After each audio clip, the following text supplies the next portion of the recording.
Funk Wave Bounces by Calvin Harris. It's 14 songs long, 44 minutes long. And this is obviously volume 2 of Calvin Harris's Funk Wave Bounces project that he released actually in 2017. It's funny enough, that project, as we were talking about earlier in the podcast, was released basically a month after Audioface came out. And so it was something we reviewed really early on. And what I remember from that review, even though it was like 5 years ago and I didn't like pre-listen to it beforehand, doing this review, is that we really, really, really liked it. It was like this podcast might be very fun some weeks, because Calvin Harris is really known for doing electronic music. Sometimes, it's not everyone's cup of tea, especially like the modern EDM kind of stuff. But Funk Wave Bounces Volume 2 was kind of... Volume 1. Sorry, yeah, Volume 1 was self-explanatory in the title, so to speak.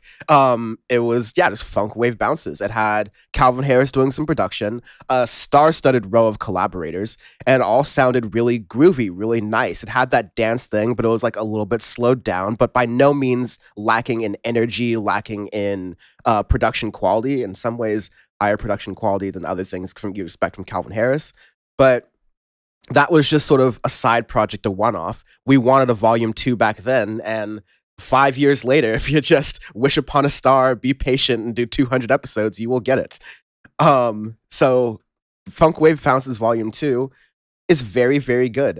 Ghost producer Kyle was joking that there should be a hot take that this is the best rap album of the year. I think it's very funny. I kind of want to go with it. After multiple listens and a sober review, I can definitely say no. But it is a quality project and it sounds very nice. And it has certain moments with a lot of artists I don't want to like, but I end up liking the songs. Hearing 21 Savage be basically Snoop Dogg on the first track is hilarious. That was another moment. So we talked in New Singles this week about certain times when Anderson .Paak was like missing the beat, so to speak. Some like 21 Savage will need to get his feet wet a little bit more in dance tracks, because I felt like certain parts he was going a little bit too Slaughter Gang when we needed a little more like house music. And we need a little house gain. Yeah, but it more or less works. It more or less executes. I'm glad it's the first song and kind of like get it out of the way, so to speak. Not that it's bad, but I think that was the one that would have been like the weirdest one to sell me on. And if you had put it anywhere else in the album, it would have interrupted what would have been like a pretty great run. So I liked that, but it's a perfect placement for it because it's just weird, and it encapsulates a Funk Wave Bounces Volume 2. Like that is, you want some weird, fun, funky groove bits? Here you go. Yeah, and you also do want to believe that, like, 21 Savage, and we've talked about this, he has his character and his personality, but he's also has depth as an artist and a rapper. He's very funny. He has a lot of like dry humor and comedy that he does as well. And so you almost have to think that this is kind of a tongue-in-cheek project or rendition as well. Like it's fun, it's different. It's like has that spirit of like a true mixtape, so to speak. Like, hey, this isn't supposed to be like a thing. This is a side project. I'm just having fun here collaborating. And you definitely get that with songs like that. But yeah, the rest of the album is very, very good. Like after that, you have Potion with Dua Lipa and Young Thug. Both Dua Lipa and Young Thug have proven themselves to be good at collaborating with artists outside of their genre. So it's no surprise there that that's kind of working out there. But you have a lot of collaborations that I was pretty impressed with. Like even the next one, Woman of the Year, Stefflon Don, Coi Leray, Chloe. Really impressive. They all get kind of the best parts of themselves, and especially vocally and what they're doing or lyrically. And Calvin Harris is holding it down. He's really showing his production talent, not just being a DJ, so to speak. Yeah, and it's nice to hear him branch out like this and take his time on that record. 5 years between Volume 1 and Volume 2 is a long-ass time. There's a lot has happened in EDM, a lot has happened in the music industry in general from 2017 to 2022, and a lot of this with these artists too. And I think all of the collaborations, all of the features actually are pretty good on the tracks. I feel like even though some of them are really random and out of left field, like 21, for example, Busta Rhymes, like you have Sway Lee on here. It's just like random artists. More on Sway Lee in a minute. Yeah, more on those later. More on those later. But even though like they are all very different artists, you have Justin Timberlake, Halsey, Snoop Dogg, Sklickety Sklack, Black with a Six. I will always call him Sklickety Sklack. Audioface.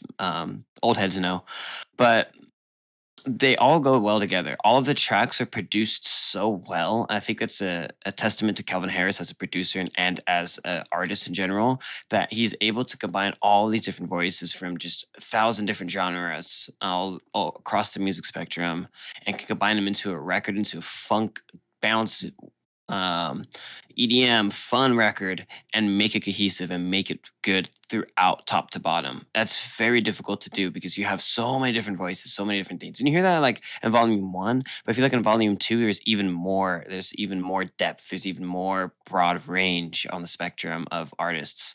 And it's impressive to hear that. And there are artists in here that I really don't like that much, but I think do very well in their features. So something like Dua Lipa and Young Thug, two artists I'm not particularly fond of in Potion. They did very, very well. Busta Rhymes, I don't really care for Busta Rhymes' work most of the time. I actually thought he was fine. I thought Ready or Not was a very, very fun song. I think Busta Rhymes, like, conversely to 21 Savage, flows too smoothly in the house music. Like, not too smooth as in, like, it's a problem. It's, like, very, very good. Like, very, like, oh, damn, Busta Rhymes, this ain't your first time doing this, is it? Like, that was actually, like, one of my favorites from this. And it was one of those moments where I'm like, wow, the rappers in this are really going off, the traditional rappers. Like, I won't, like, highlight this in the edit, but Snoop Dogg is fine to have on a record. It's very neutral to me. Latto, I can kind of like go with or without, even though like she's blown up in ways I wasn't totally. Well, I saw some like industry plant sort of things here, but like that's another thing for another maybe members video. But I thought "Live My Best Life" with Snoop Dogg and Latto was a really good mix with both of them together. So you get, I think, really thoughtful combinations, which on these star effort kind of projects, so to speak, sometimes you get situations where you have artists that are just thrown there. They don't seem like they mix or work together. It's like, hey, you're going to be on this track, and then this guy's going to be on this track. You want to know why? Because we the best music. Like, we're thankfully not. This is much more thoughtfully produced than that. Stay With Me, the Justin Timberlake, Halsey, Pharrell Williams track in the middle. Great track. Phenomenal. Yeah. Like, amazing. Yeah, I love the little part 2 tail at the end. Really thoughtful production by, I assume, Calvin Harris and Pharrell Williams in there. And, Timberlake and Halsey have that skill and talent too, so I'm sure they had a little bit of their DNA mixed in that track as well, production-wise. But it's a really, really good highlight. Right after that, you get, like, Georgia Smith and Lil Durk. I mean, I almost kind of want to switch, like, let's get the Georgia Smith and Slack track on. That would be pretty amazing, but we get all close to there. But now we're rounding out to the end of the album, which means we have to touch on song 13, Lean On Me with Shui Lee. It's real mediocre. Yeah, it's the only track on this album that I feel like was What's supposed to mean? I don't know. No, I fully agree with you. Like, there were certain things that felt a little bit awkward in this track. And I will, on this album, I will say that like New Money is one of those awkward, but it might grow on me kind of moments. But there are also moments to make up for that. Like all of the other songs that combine things I wasn't expecting to work well that do. And even tracks, like I said, like the Snoop Dogg Latto bit, the Busta Rhymes bit. Shui Lee just seems like and again, I just mentioned Busta Rhymes, and I'm going to hold my own saying this, and I stand by it. Shui Lee is the most irrelevant artist on here. And yes, that's including Busta Rhymes. Like, I'm not even going to mention like some of the other like newcomers on here, but Shui Lee's sound is very, 5-10 years ago. And I think maybe Calvin Harris. Like he sounds like he does on that French Montana track in 2017. What was that called? Unforgettable. Yeah. Ironically titled Unforgettable. Wow. Awkward. Yeah, super awkward. It's the vocals reminded me so much of that, and I'm like, there's no progression and stuff. I mean, and you get that a lot with Shui Lee anyways. Yeah, it feels really remarkably phoned in. And, when other artists are giving it their all, when other artists are like really bringing their best, I feel like Shui Lee is really bringing his best. So that just seemed like I don't know, we could have B-sided that. I don't know, maybe Calvin Harris and him have some kind of friendship. I don't know, reverse double free threesome Jimmy for the Audioface old heads. Cha-cha real smooth. But Reverse, inverse, antiderivative, free Slim Jimmy. I will never forget that. Free Slim Jimmy. No, lock Slim Jimmy up. Free Slim Jimmy? Or what? We're referring, of course, to the fact that we saw, especially after Shrem Life 3, in Ray Shremmer, the two members, Shui Lee and Slim Jimmy, Shui Lee was starting to get more features, have the bigger career, while Slim Jimmy just seemed to sort of like be fizzling out a little bit. He apparently had some weird situation had with his partner at the time that seemed to be bad, but then that charges were dropped and it seemed to be like I don't remember the exact details of it, so I don't want to like get it wrong here, but it ended up being like not the case. You're like reverse double free backwards inverse derivative free Slim Jimmy. It was so funny. But anyways, this is a good album, faults and all. You can skip through the faults, of course. It's not like a no skips kind of thing, but it is really solid, I would say. And there are songs in here, there are features in here that I think will open people up to, if you make it through the full thing or like most of the thing that we recommend, this will open you up to some newer artists, some different artists you weren't used to, which may like branch out your musical understanding. The sound is really good. It's really tight and well done. I don't know if it's like that progressed, so to speak, from volume 1, but definitely doesn't feel like I mean, it is literally volume 1, part 2, but it does feel like a progression. It does feel like there is, like Sean was saying, 5 years of musical knowledge wrapped into that. So yeah, I think it's pretty solid. I'm pretty impressed with it. We love our house music summer that we're getting. More of it, please. Exactly. You and me too. Yes. Arbitrary scale this week, which I threw there on the fly, is going to be pizza chains.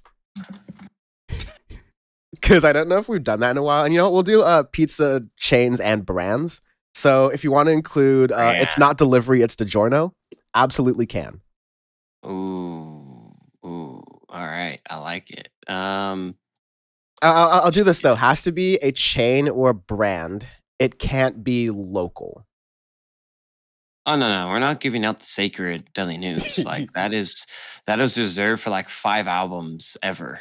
Yeah, we can do regionals though. And in fact, I'm gonna give this Lou Malnati's pizza, the regional Chicago deep dish pizza.